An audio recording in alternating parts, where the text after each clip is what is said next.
Hi, I'm Mayank Malik, and on behalf of my team, I'd like to introduce you to TorontoLive, Toronto's digital twin running on your desk. Toronto traffic sucks, but traffic, or congestion in general, is a second-order effect. It seems like anything and everything can cause congestion. You can have a train disruption, Taylor Swift could be coming to town, FIFA, it could be bad weather, and it is so easy for us to blame it to the city. I wish Toronto was managed better. I wish the city did more. I know in the photo she seems to be amused, but trust me, she's frustrated. Although you and I are just thinking about getting stuck in traffic and how awful that is, the city is actually thinking about a lot more than congestion, I assure you. We looked at their org chart, and they have dedicated departments for services that are affected by congestion. Toronto Fire Services, Paramedic Services, Emergency Management, Construction Services, Customer Experience, of course the City Manager's Office. They even have a position for FIFA World Cup 26 Secretariat. The city wants to help, but they have no good solution that can combine their really rich siloed data sets, fuse it with external data in real time, and produce intelligent predictions about congestion and traffic while keeping all of that data private behind their IT firewall. Well, now they do. We are TorontoLive, a super real-time digital twin of Toronto that ingests city data streams, runs continuous simulation, and anomaly detection on device on GB10 chip, and deploys autonomous agents to predict cascading urban failures, including congestion, before they even materialize. The entire system ingests live city data streams or replays batch city data, produces local intelligence. There is zero cloud dependency. Data preparation is 90% of machine learning. We ingest a whole bunch of data from Toronto open data sets and then enrich it with external data sources.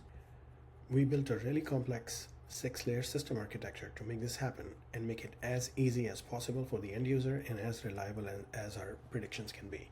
At the bottom, we have the data ingestion where we take in all those data sets.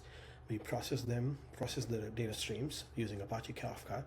Then we have custom-built cascade propagation model that shows how second-order and third-order effects of a particular event affect the city. This is our CUDA accelerated module, which then goes to the reasoning engine. This is work being done by an LLM. We are using Nemotron 3 Super.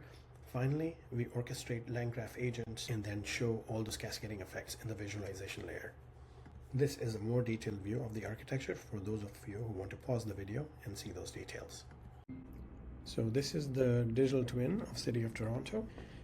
Various departments in the city can use it to run what-if scenarios and see how certain events might impact the city infrastructure. In this case, let's say the State Department is interested in seeing what an upcoming TTC strike is how it's going to impact foot traffic and street traffic in Toronto downtown. We'll select TTC strike. Let's say it's of 2 hours only, medium severity. We run the simulation. As soon as the simulations run, you see the GPU utilization went up, data is being processed, and you see the spine of blocked transit lines.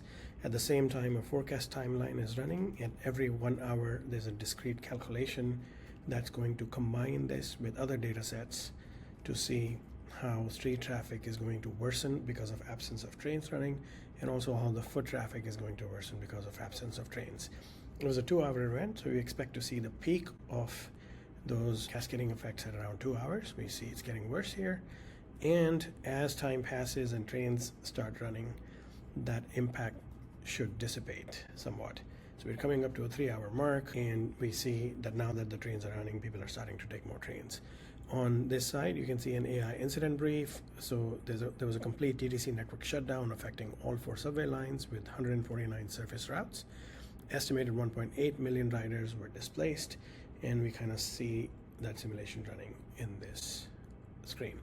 As we add more and more data sets, more and more scenarios become available. We realize the vision of becoming a true full digital twin of the entire city of Toronto.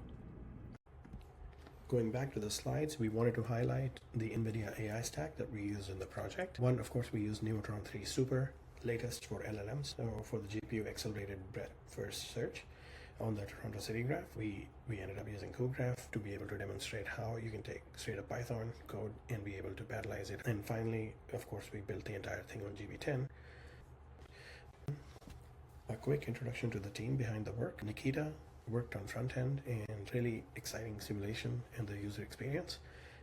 Dervish worked on the GB10 setup and deployments. Tony worked on a video processing feature along with some data visualization work. Andy worked on data processing and event cascading, and I developed the concept, the backend scaffolding, and the NVIDIA AI stack. In terms of next steps, we want to expand the number of scenarios that we support in the digital twin. The true power of the digital twin is to simulate a variety of scenarios from various government departments, be able to combine all of those different data sets and see how they affect each other. For data injection, we want to, of course, allow the highest quality real-time data that we can get to be injected into the twin for improved simulation results.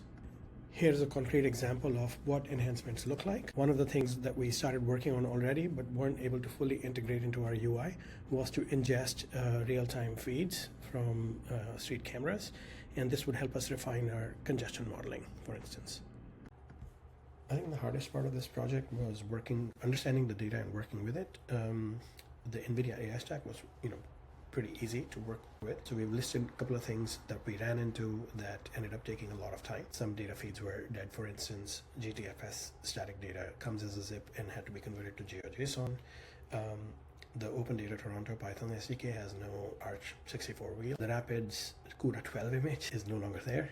And finally, there was a version discrepancy between LangChain OpenAI and the OpenAI SDKs, and we had a hard crash at import time, so we had to figure that one out. With that, I want to conclude this by saying thank you to the entire NVIDIA team, the organizing team of the hackathon. Happy to take any questions. We are going to be around.